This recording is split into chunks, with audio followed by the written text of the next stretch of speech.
Assalamualaikum warahmatullahi wabarakatuh. Alhamdulillahirabbil alamin wa bihi nasta'inu ala umuri dunya waddin. Asyhadu an la ilaha illallah wa asyhadu anna Muhammadan abduhu wa rasuluhu la nabiyya ba'da.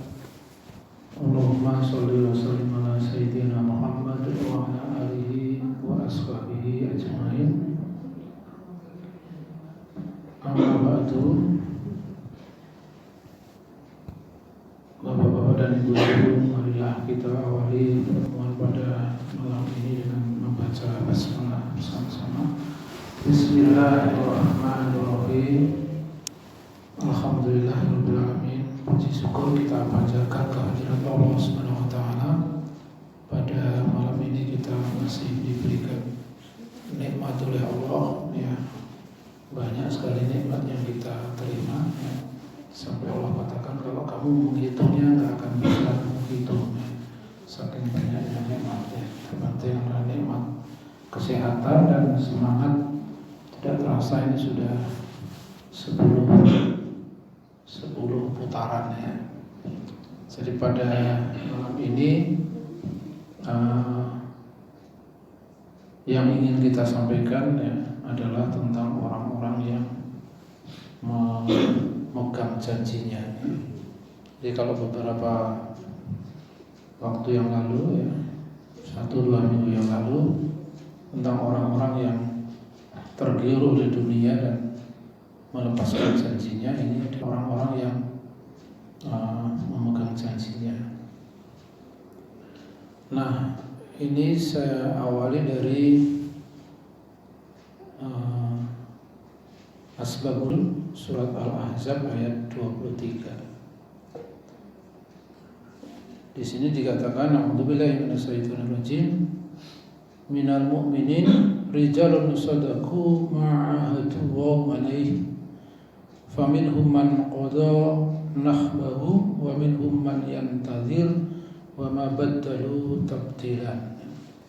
Di antara orang-orang mukmin ada orang yang menepati apa yang telah mereka janjikan kepada Allah, dan di antara mereka ada yang gugur, dan di antara mereka ada pula yang menunggu-nunggu, dan mereka sedikit pun tidak mengubah janjinya.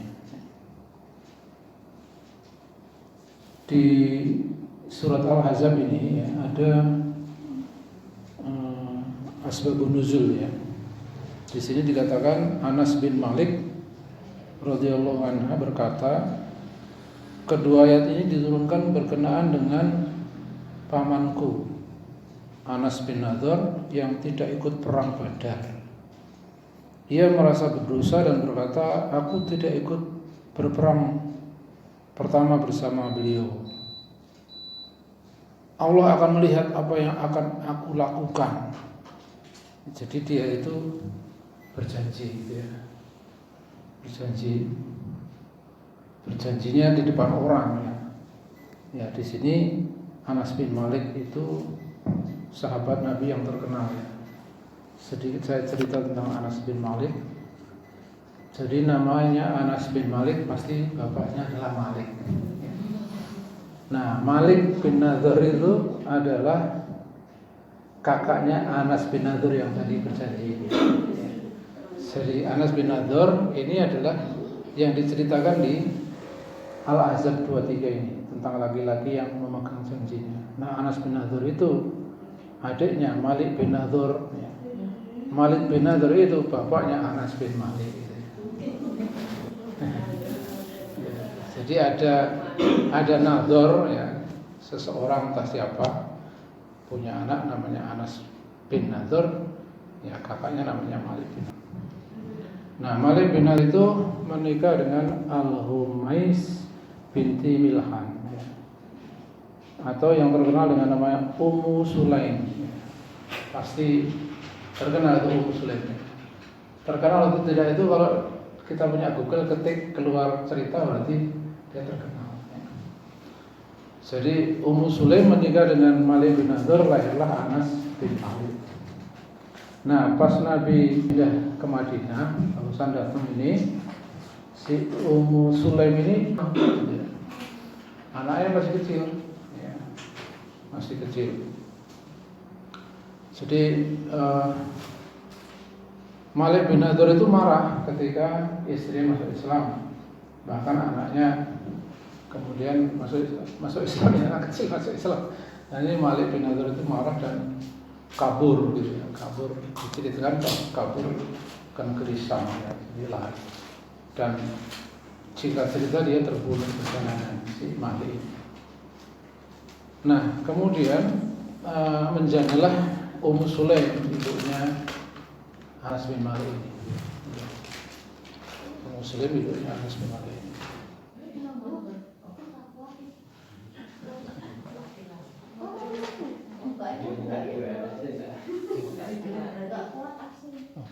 Kalau hidup mati ini. Kalau nyala enggak kuat. Aslinya 2 ya? Nyalakan tadi. Oh ya, oh ini. Iya.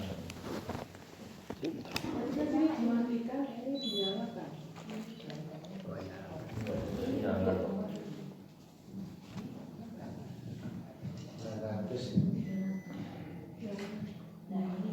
Nah, selanjutnya si Ummu Sulaim ini menjanda dan dengan anak kecil gitu ya. Kemudian ada seorang laki-laki namanya Abu Tulkah. Dia orang kaya ya. Dan terpesona dengan Ummu Sulaim ini. Tapi dia masih kafir, masih menyembah berhala dan kemudian meminang si Ummu Sulaim ini, dan Ummu Sulaim tidak mau ya. Saya tidak mau menikah dengan seorang laki-laki yang Tuhannya itu dibuat oleh budaknya sendiri.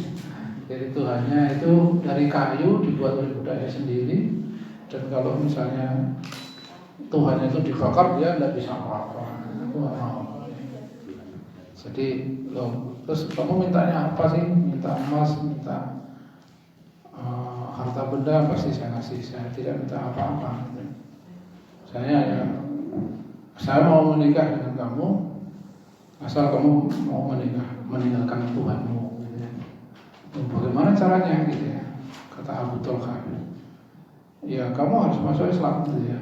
Mari saya ajak Rasulullah kalau setuju. Nah, akhirnya si Abu Tulkah itu setuju, ya. Setuju, dan begitu mendatangi Rasul sudah mengatakan, aku melihat mata Abu Tulkah sudah menunjukkan keislaman. Nah, kemudian Abu Tulkah ini masuk Islam, dan si Ummu Sulaim ini kemudian mengatakan, aku tidak butuh apa-apa.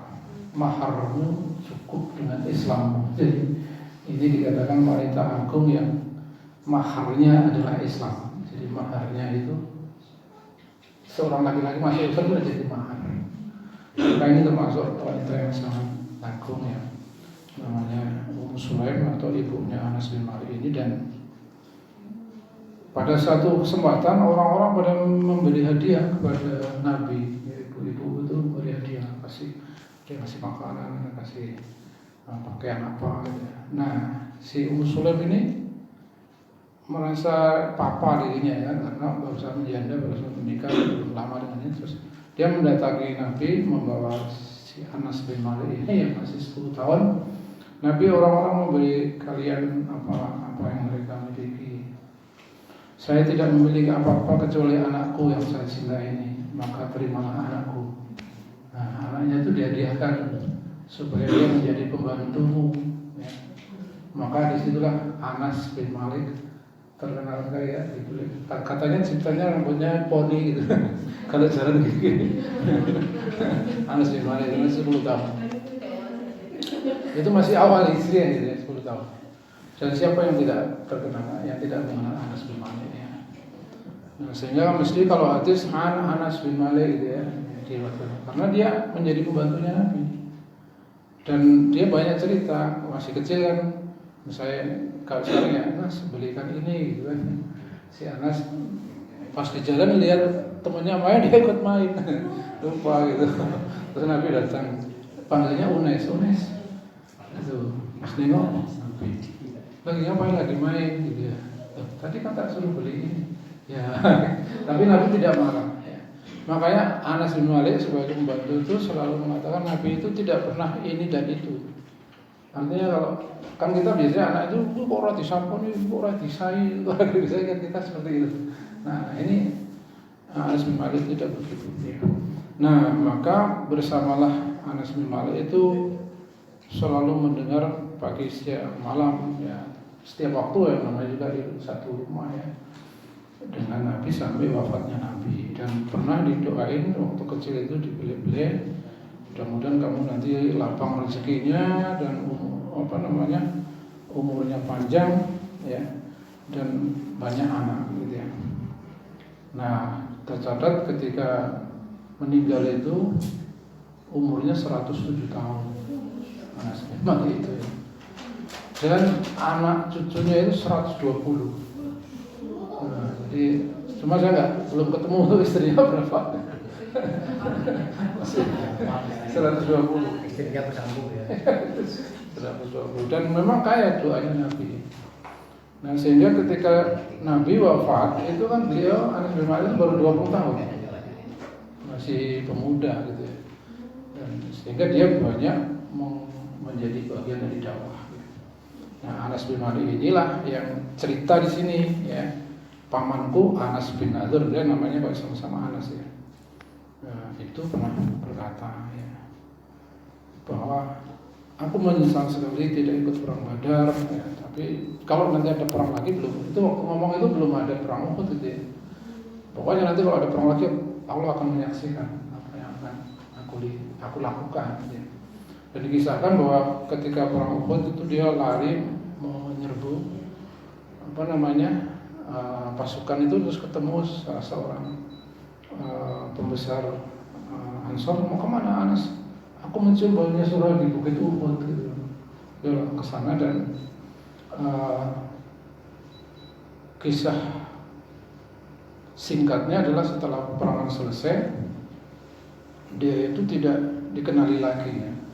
Karena ada 80 sabetan pedang, luka tombak dan belas-belas anak panah gitu ya. Sehingga kalau kita ketik Anas bin Malik itu di Google juga banyak ilustrasi gitu ya. Jadi laki-laki atau rijalun ya. Rijalun itu laki-laki yang menepati janjinya gitu ya. Nah, Bapak Ibu sekalian, kisah tentang peperangan ini banyak sekali di Quran ya, sehingga orang-orang Barat menuduhnya bahwa Al-Quran itu menyebarkan kekerasan ya.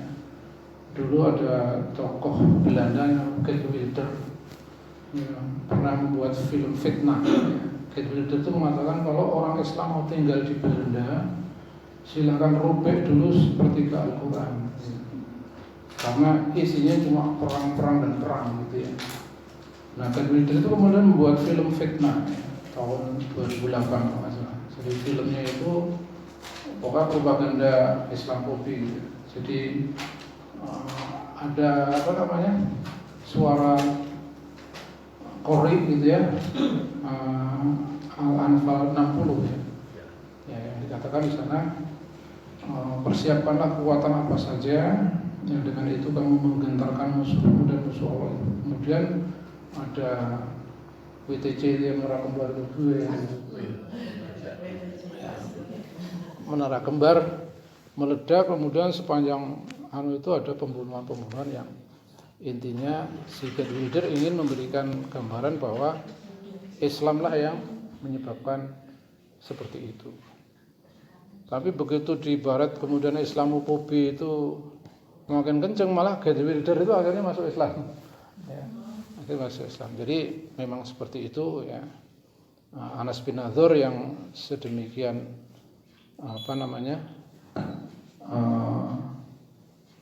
sampai kematiannya pun diabadikan di surat Al-Ayat 23, sementara kakaknya malah meninggalkan anak istrinya gara-gara anak istrinya ini adalah masuk Islam ya. Nah, Bapak Ibu sekalian, kenapa di dalam Al-Quran itu banyak peperangan ya? banyak ayat yang menyuruh perang? Jawabannya itu begini. Yang pertama, manusia itu ketika dia turun ke bumi, Nabi Adam itu Allah mengatakan, turunlah kamu ke dunia, sebagian kamu pasti akan menjadi musuh sebagian yang lain. Itu kerumahan manusia. Baru Adam diturunkan ke bumi, Adam dan Hawa baru turunlah kamu ke bumi, sebagian kamu pasti akan menjadi musuh sebagian yang lain. Artinya yang namanya peperangan itu pasti terjadi. Ya. Dan umumnya peperangan itu karena perebutan kekuasaan. Ya, seperti Mahabharata yang serialnya saya suka juga Mahabharata. Itu kan rebutan kekuasaan. Ya, sekarang ini kita juga lagi menyaksikan. Ya, kemarin debat itu rebutan kekuasaan. Ya, kadang-kadang lucu juga gitu. Saling meledek. Ya, alhamdulillah tidak berperang. Ya. Tapi peperangan itu selalu ada. Oleh karena itu ketika kita melihat ada surat Al-Anfal. Al-Anfal kan artinya rampasan perang. Surat At-Taubah itu tidak ada bismillahnya. Ya. Tidak ada bismillahnya. Bismillahnya pindah ke surat An-Naml gitu ya. Yaitu ketika Nabi Sulaiman mengirim surat kepada Ratu Bilqis, ada bismillahnya. Jadi bismillahnya di Al-Quran ya tetap 144 ya. Yang atau banyak tidak ada bismillahnya pindah ke An-Naml gitu ya. Kenapa nggak ada bismillah? Isinya perang dan memberikan gambaran yang jarang tersampaikan ya. Karena jarang tersampaikan jarang dimengerti dan akhirnya kita salah bersikap. Jadi misalnya ada Palestina yang diserang terus gitu ya. Terus biarlah Allah yang akan menghukum. Kita mah santai aja, gak usah ribut. Ya. Kalau ada kedoliman, ya, terutama perbuatan orang-orang kafir, kita sudah nanti pasti Allah akan membalasnya. Ya, ini di Rohingya juga ramai lagi ya, di India dulu, ya, masjid ini dirobohkan sudah.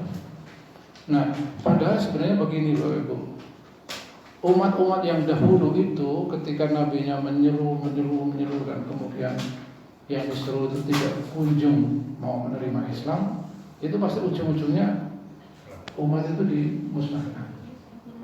Ya, jadi Nabi Nuh misalnya kan, udah lama sekali dakwah ya, ratus-ratus tahun mendapat 80 orang sampai. Itu kan akhirnya Nabi Nuh sendiri yang diberi buatlah kapal, tapi Nabi Nuh belum tahu bahwa nanti bakal ada banjir gitu ya. Pokoknya naik ke gunung, Nabi Nuh naik ke gunung bikin kapal gitu ya. Nah, umatnya ini kan wah di sini udah gila ini, puncak gunung bikin kapal. Kapal ya di laut itu. Nabi Nuh kan nggak ngerti ya bahwa nanti bakal ada banjir kan ya. Kalau ngerti pasti dia ngomongnya lebih balas lagi. Tapi Nabi Nuh tidak tahu. Jadi ya lihat saja nanti gitu. Saya boleh diledek gitu. Saya punya cerita Nabi untuk anak-anak itu, ada Nabi lagi bikin kapal di bukit itu udah dilempari kotoran gitu. Nah, singkat cerita setelah tiba waktunya hujan terus-menerus sampai kemudian anaknya sendiri tidak menerima. Ya, kemudian Nabi Lot, ya, Nabi Ibrahim, Nabi Musa, semua. Ya. Jadi para ulama sepakat bahwa Nabi Muhammad itu punya dua kekhususan. Satu, yang namanya mukjizatnya tidak dibawa mati, tidak hilang, tapi ditinggalkan untuk umatnya, yaitu Al-Quran. Yang kedua, umatnya tidak akan diazab seperti umat-umat dahulu. Karena siapapun umat sekarang ini umatnya Nabi Muhammad, cuma dia beriman sama tidak gitu. Nah, yang tidak beriman itu nggak akan diazab, nggak akan dihabisi pakai hujan batu Nabi Lot atau pakai Nabi Soleh, itu kan dimusnahkan semua sampai di balik buminya. Nah, cuma di dalam Al-Quran itu Allah tetap akan mengazab gitu ya, tapi lewat tangan-tangan orang beriman. Nah, ini ada di dalam surat At-Taubah ya. Surat At-Taubah ayat 14 ya. Sebelumnya ayat 13 dulu ya. Ala tuqatiluna qauman nakatsu aymanahum wa hamu bi ikhrajil rasul wa hum bad'ukum awwala marrah atahsawnahum fa wa ahaqqu an takhshawhu in kuntum mu'minin. Mengapa kamu tidak memengari orang-orang yang melanggar sumpah dan telah merencanakan untuk mengusir Rasul dan mereka pertama kali memerangi kamu? Apakah kamu takut kepada mereka? Padahal Allah yang lebih berat untuk kamu takuti. Kemudian ayat 14, qatiluhum yu'adzibuhum wa hum bi'aydihim.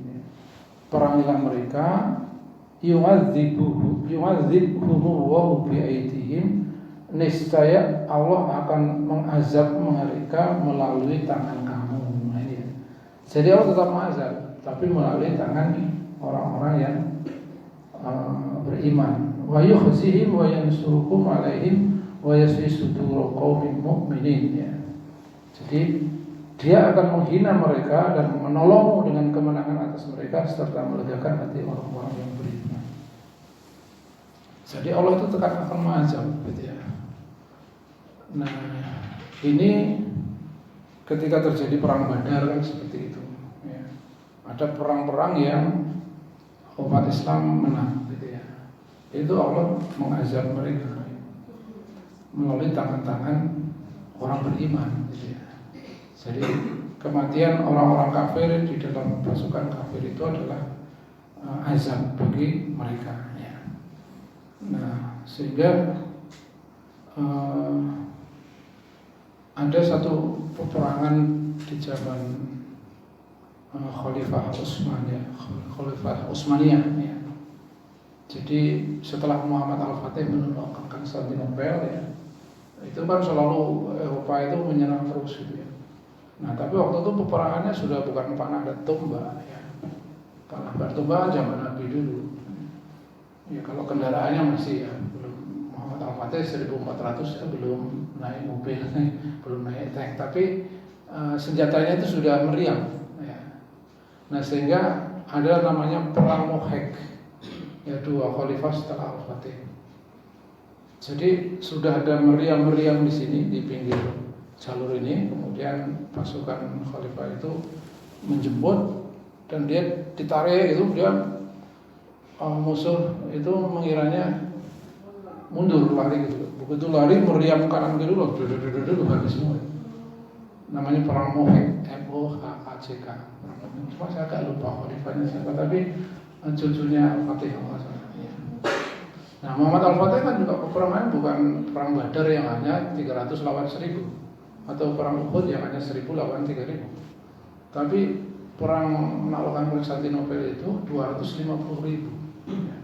Dan Muhammad Al-Fatih membawa 70 kapal menyeberang bukit. Nah, sehingga itu perang yang Mohek itu perang yang sangat singkat ya, karena habis asar sampai maghrib udah habis gitu ya. Apalagi ngajak orang-orang kena meriam ya habis. Tapi itu nggak ditulis di sejarah, ya, jarang ditulis.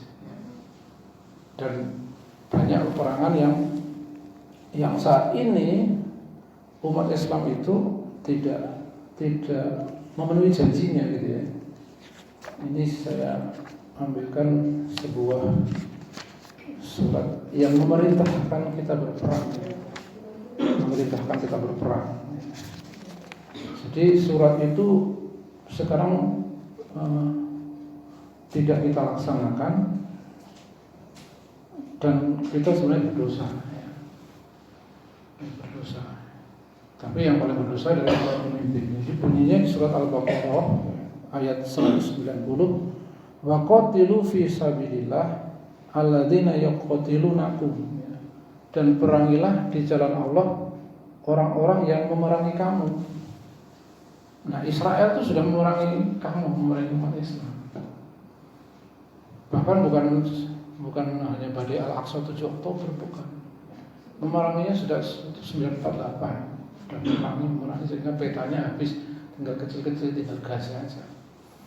Di sini yang diperintahkan adalah kaum muslim semua, ya, peringatlah orang-orang yang memerangi kamu, wala taqtatu, dan jangan kamu berlebihan, innallaha yuhibbul muqsitin. Sesungguhnya orang tidak suka, Allah tidak suka orang yang berlebihan. Nah, sehingga di dalam fikih Islam itu ada dua jenis orang kafir, ya. Yang pertama namanya kafir dhimmi. Ya, kafir dhimmi. Jadi kafir dhimmi itu adalah orang kafir yang hidup di bawah perlindungan Islam. Jadi ketika Nabi hijrah kan ada yang kafir kan, ya, orang Yahudi itu kan kafir, ahli kitab. Orang Nasrani juga kafir, ahli kitab. Nah, ada yang masih nyembah berhala itu juga kafir namanya, musyrik, ya. Nah, orang kafir itu dia sebagai warga negara Nabi, ya, itu namanya kafir dhimmi. Kafir dhimmi itu artinya di bawah perlindungan, ya. Nah, kafir dhimmi itu punya kewajiban membayar jizyah namanya, ya. Dan jizyah itu ada di surat At-Taubah juga, ya. Cuma At-Taubah ayat 29, ya. Jadi qatilul ladzina la yu'minuna billah wala bil yaumil akhir wala yuharrimuna ma harramallah hatta yu'tul jizyata ayyatin wa ushurun. Jadi ini Nabi sebagai kepala negara, hukumnya hukum Islam. Nah, ini ada orang-orang Islam sebagai warga negara, ada orang kafir warga negara, itu namanya kafir dhimmi. Nah, kafir dhimmi itu tidak boleh diganggu, dia dilindungi, ya. Nabi sampai mengatakan barang siapa menyakiti kafir dhimmi maka dia menyakiti aku. Maka terkenal cerita tentang orang Yahudi buta yang selalu disuapi Nabi itu, ya. Sehingga pas Nabi meninggal, kok enggak, ya, Abu Bakar menemui Aisyah, apa yang belum aku lakukan, apa yang Nabi Muhammad lakukan aku belum lakukan, gitu kan. Nah, Aisyah mengatakan ada, ya, masih ada satu yang ayah belum lakukan tapi Nabi lakukan. Nabi itu selalu tiap pagi menyuapi yang buta di pojok pasar. Nah, Yahudi itu kemudian didatangi oleh Abu Bakar yang disuapi. Oh, ini siapa ya kok beda nih? Siapa kan karena dimamai dulu. Nah, tapi kan namanya Nabi, padahal si Yahudi itu ketika dia disuapi sama Nabi itu dia selalu nyerocos memaki-maki Nabi, ya. Terus ketika yang menyuapi Abu Bakar, ini siapa ya? Yang kok beda rasanya suapannya gitu. Suapannya kok beda gitu. Yang biasa menyuapi kamu sudah meninggal. Siapa dia? Muhammad. Wah, dia sih bergetar itu si orang. Jadi si Yahudi buta tadi selalu memaki-maki Muhammad ketika Muhammad itu masih hidup, itu menyuapi dia terus. Itu kan sisi paling ya kita nggak bisa melakukan ya itu. Tapi itu sisi bahwa beliau adalah seorang kepala negara. Bayangkan kepala negara sedemikian dimaki-maki begitu ya.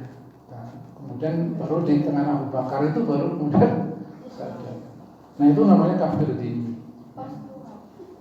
Nah, kalau kafir harbi yang surat Al-Baqarah ini disuruh memerangi itu adalah orang-orang kafir yang memerangi umat Islam. Nah, itu kita harus memerangi. Kalau tidak kita dosa. Nah, sekarang ini berarti kita ya banyak dosa, gitu ya. Karena semakin dekat dengan Palestina semakin banyak dosanya. Ya, jadi Mesir gitu yang sebelah sini, Sam sini, Yordan sebelah sini, Lebanon yang berbatasan besar itu dosa. Tapi dosa yang paling besar adalah penguasanya. Gitu. Karena penguasanya terlalu berpikir ini negaraku. Berpikirnya adalah Free Palestine, gitu ya. Palestina merdeka. Itu berpikir yang tidak mendasar. Yang kita pun bangsa Indonesia tidak melakukan seperti itu. Maksudnya tidak. Ketika Portugis datang ke Ternate, itu kan Sultan Babullah mengusir kan. Ketika datang ke Jakarta, ya. Kemudian Batavia itu namanya ya, jangan VOC. Ya, Fatahillah kan menundukkannya berubah jadi Jakarta. Jadi kemudian Belanda datang ke Jawa, bahkan ada ketika ya deretan di Mataram gitu ya, Sultan Agung dan sebagainya. Itu kita nggak mau berbagi, itu nggak mau gitu. Ya wes Londonnya bagian Jawa yang Kalimantan, Londonnya bagian nggak gitu kan. Ya. Tapi anehnya Palestina itu begitu. Ya. Jadi orang datang, kita ada datang rampok ke rumah kita, udah anak kita diikat, istri kita dipukulin, terus kita mau melawan juga dipukulin, terus tetangganya juga, oh ada rampok ya, sakit ya, ini juga berarti ini dimakan, habis itu pergi. Pokoknya kalau mau mukulin terus, tetangganya datang sakit ya, nah kira-kira gambarnya seperti itu. Terus kita akhirnya nyerah, gitu ya. Ya sudahlah, kamu bagian ruang kamu, aku tak bagian ruang belakang. Nah seperti itu tidak begitu. Kenapa? Karena ada hadis, wahai Nabi, kalau ada datang pencuri mau ambil hartaku, apa yang aku lakukan? Kamu lawan dia, gitu ya. Nah nanti kalau saya kalah, kamu syahid. Kalau nanti saya menang, kamu bunuh dia di neraka. Nah jadi harusnya sikap kita seperti itu, umat Islam. Harusnya Yahudi itu datang diundang oleh Inggris tahun 1917 mungkin kemarin. Pak Ferry tanya ini, 1917 datang ketika Turki Utsmani kalah perang, kemudian Palestina di bawah Inggris. Nah, Perdana Menteri Inggrisnya itu Arthur Balfour itu keturunan Yahudi yang bikin surat kepada Zionis. Parlemen Inggris sudah setuju bahwa kalian kaum Yahudi mendirikan negara di Palestina. Waduh, datang semua itu dari Jerman, dari Rusia gitu. Dan itu dari 1917 ya, sampai terjadi perang dunia kedua dan diumumkan Palestina dibagi dua. Dan kita kemudian mengatakan solusi dua negara. Solusi dua negara itu solusi yang pasti akan membuat Rasulullah marah. Karena solusinya ya diusir, dikalahkan, dibuang kemana ya nggak tahu. Ya, disebar-sebar ke seluruh dunia lagi, dikembalikan. Nah, sehingga Bapak Ibu sekalian dirahmati Allah, ini saya ingin meng-closing ya, bahwa di dalam surat-surat Al-Quran, terutama yang turun di Madinah atau disebut Madaniyah itu seperti itu. Ya. Ini saya punya Quran digital itu saya coba ketik 3 kata, iman, hijrah, jihad. Ya. Yang biasa dirangkai di dalam Al-Quran, alladzina amanu wa hajaru wa jahadu. Ya, alladzina amanu wa hajaru wa jahadu. Ya, Al-Baqarah 218. Orang-orang yang benar-benar mengharap rahmat Allah itu orang yang beriman, berhijrah dan berjihad. Jadi enggak cukup beriman, ya, harus berhijrah. Hijrah itu dulu pindah dari Makkah ke Madinah. Karena ada yang beriman tapi enggak mau hijrah. Ya, karena ya, enggak mau hijrah itu banyak alasannya. Takut karena apalagi ini. Nah, orang yang beriman enggak mau hijrah ini ada yang kemudian pas perang Badar dia dipaksa ikut pasukan Badar, pasukan Quraisy tadi. Jadi sudah beriman, disuruh perintah hijrah, mereka enggak hijrah, tetap ada di Mekah. Kemudian pas perang Badar dia direkrut oleh orang-orang kafir Quraisy untuk menjadi pasukan pihak kafir gitu ya.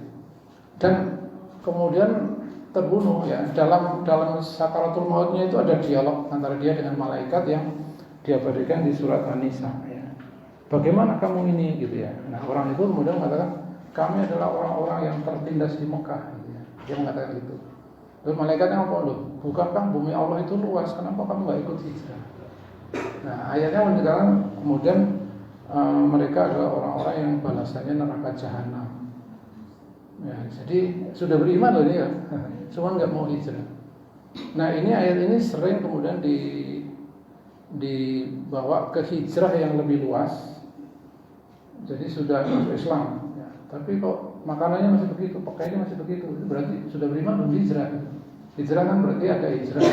Yang sering kan digunakan. Oh, artis ini hijrah. Kalau artis kudungan, wah ini udah hijrah. Ya lumayan, itu simbol aja gitu ya. Oh, ada yang bosan terus copot lagi kudungnya, nggak jadi hijrah, nggak enak. Ya. Jadi di sini orang-orang yang beriman, berhijrah, berjihad, ya, maka mereka itu adalah lebih tinggi derajatnya di sisi Allah. Ya. Dan seterusnya ya tentang jihad dan hijrah ini memang diulang-ulang sampai 7 kali, 7 ayat di banyak surat. Ya.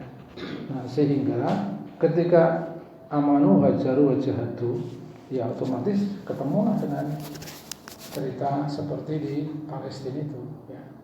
Palestina itu negara katanya dibagi dua, ini negara Israel, negara Palestina. Tapi negara Palestina itu nggak boleh punya angkatan bersenjata, nggak punya pesawat-pesawat tempur itu nggak boleh. Jadi ibaratnya apa? Negara tapi nggak boleh punya angkatan bersenjata. Kayak Indonesia punya TNI, nggak boleh. Kalau Israel namanya apa? IDF, ya, Israel Defense Force gitu ya. Jadi semua negara itu punya angkatan bersenjata kecuali Palestina. Palestina hanya punya organisasi namanya Hamas. Hamas punya Izzuddin Al-Qassam. Ibaratnya kayak inilah NU punya Banser, ya. Muhammadiyah punya Kokam. Ya kan kita pada punya. Lah ibaratnya sekarang Israel itu hanya berlawanan dengan Kokam dan Banser. Ya. Tapi kekuatannya seperti itu. Kalau misalnya punya angkatan bersenjata, apalagi negara-negara Islam ini ya, kemarin sudah ada beberapa yang mulai sadar ya. Aljazair kemudian resmi menyatakan perang. Kemudian DPR Mesir itu ada yang merubah-rubah perjanjian dengan Israel, dan ya mudah-mudahan itu nanti jadi kesadaran bagi umat Islam ya. Yang jelas saya kadang-kadang malu pada Allah ya. Kan kita disuruh berdoa kan. Ya, nggak bisa bantu, nggak bisa perang, nggak bisa apa-apa, kita berdoa. Ya, doanya itu kan Allahumma ansur ikhwanana muslimina wal mujahidina di Palestina. Ya Allah, tolonglah saudara-saudara kami, orang-orang muslim, orang-orang mujahid di Palestina. Kemudian di situ ada redaksi sabit imanahum, ya. Kuatlah iman mereka. Kadang imanku ya si lemah ini. Malah dia yang lebih kuat daripada aku ya. Tapi kan kita harus mendoakan mereka. Saya terus terang ketika menyebut sabit imanahum itu merasa malu. Seperti apa? Imanku itu cuma kayak gitu. Sana kan udah seperti itu kan, ibu-ibunya dan seperti itu. Tapi kan redaksinya memang harus begitu. Sabit imanahum. Ya. Kemudian wa anzala sakinata fi qulubihim, dan turunlah ketenteran dalam hati mereka. Mereka sudah tentram, malah kita aja yang masih gelisah gitu. Banyak gundah-gundahan dalam hidup.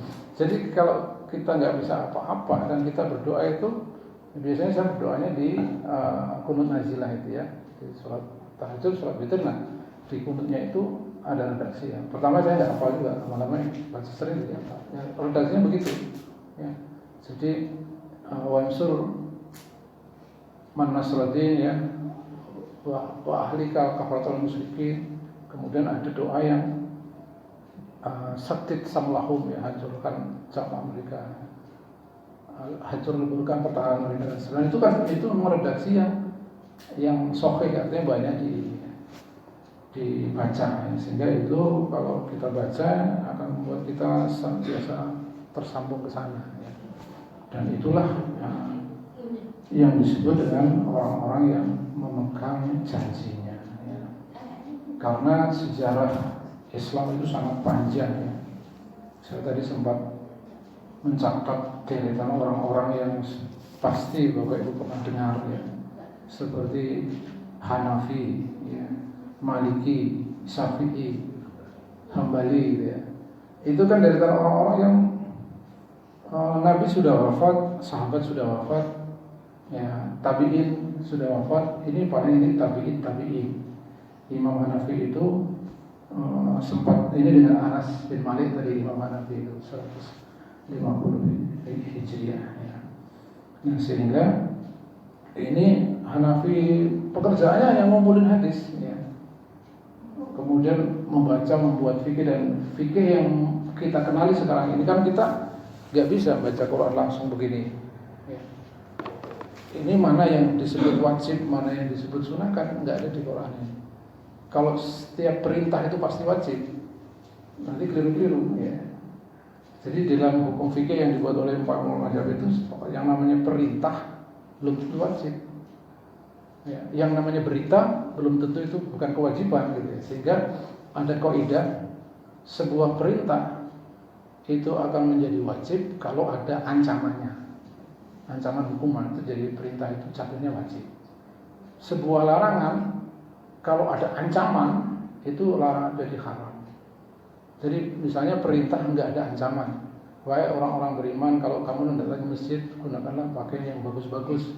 Itu kalau nggak pakai bagus-bagus bukan, nggak apa-apa, nggak berarti itu bukan wajib. Ya, tapi ya jangan cuma pakai kaos suatu bluduk, sebetulnya nggak bersih, bluduk apa-apa. Nah itu namanya.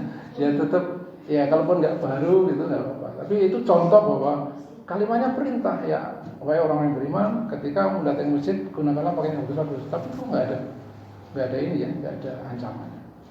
Kemudian larangan, ya Nabi tidak suka orang yang makan pete, jangan makan pete. Yang makan pete ya apa? Nah, artinya itu makruh gitu ya, gitu loh. Jadi kalau larangan ada ancamannya, misalnya jangan kamu makan riba, ya. Ada ancamannya tuh, ya Al-Baqarah 276. Barang siapa yang tetap makan riba padahal sudah sampai datang kepada dia ilmunya, maka tempatnya dia di neraka, mereka kekal di dalamnya. Itu ancaman. Berarti riba itu adalah haram. Tapi makan pete makruh aja. Jadi itu kaidah ini disusun oleh para imam ini, dan para imam ini ya subhanallah ya, Imam Hanafi wafat sebelum wafat Imam Malik. Ya Imam Malik sebelum mau wafat Imam Syafi'i lahir. Imam Syafi'i lahir sebelum wafat Imam Ahmad lahir. Bahkan karena Imam Malik itu panjang ya usianya. Jadi Imam Hanafi itu cuma 65, Imam Syafi'i hanya 53, Imam Malik panjang 84. Ya, sehingga pas Imam Malik itu sempat ketemu Syafi'i dan Imam Ahmad gitu ya. Nah, setelah itu baru disambung dengan Imam Bukhari, Imam Muslim, Imam Nasai sampai sekitar tahun 1000-an. Jadi 4 Hijriah itu orang-orang yang pekerjaannya itu. Kalau kita kan kerjaannya, ya kalau saya ke kantor, ke pabrik, ke kantor gitu. Mereka kan pekerjaannya mencari hadis. Ya, sehingga sampai menghafal ribuan sampai ada yang ikut jutaan hadis. Nah inilah yang memenuhi kriteria ini ya, orang-orang yang memegang janjinya. Nah, mudah-mudahan kita termasuk ke dalam golongan orang-orang tersebut. Demikian, mudah-mudahan Allah senantiasa membimbing kita. Alhamdulillahirobbilalamin. Kita tutup. Subhanallah wa bihamdika, asyhadu an la ilaha illa anta, astaghfiruka wa atubu ilaik. Assalamualaikum warahmatullahi wabarakatuh.